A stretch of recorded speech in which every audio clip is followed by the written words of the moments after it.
A latest survey shows that Singapore is the most expensive city to live in the world, but the authorities have responded and then say, "Hey, you all don't anyhow here." So here's what Singapore's response is. It's rather unexpected.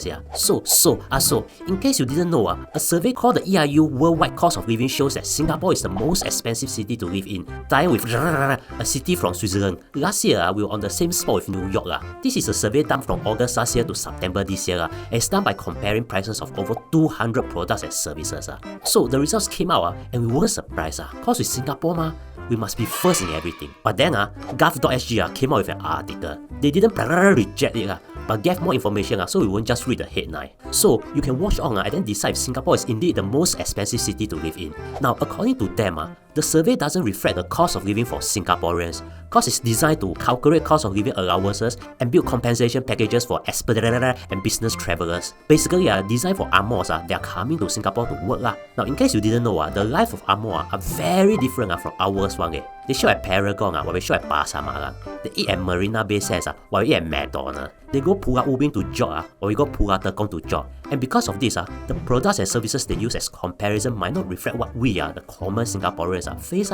Like, for example, they say the products includes brand name raincoats and foreign daily newspaper, things that we don't buy. Cause who the hell will buy raincoats? They think we say. I use an example. What the survey says is that if there are many paragons in the world, they are comparing which paragon in the world, if you spend a day there, will be the most expensive. Which idiot will say that the entire Singapore comprise only Orchard Road, right? I mean, it's not like a few rich. That one saga, it's not like there's a blockbuster, right, that shows all Singaporeans are super rich. Oh, meow. Yeah, so this is a simplified version of Gov.sg's argument. You can read the whole article to draw your own conclusion, but this brings us to the next point. If we cannot compare paragon to paragon, then there must be something that we can compare, right?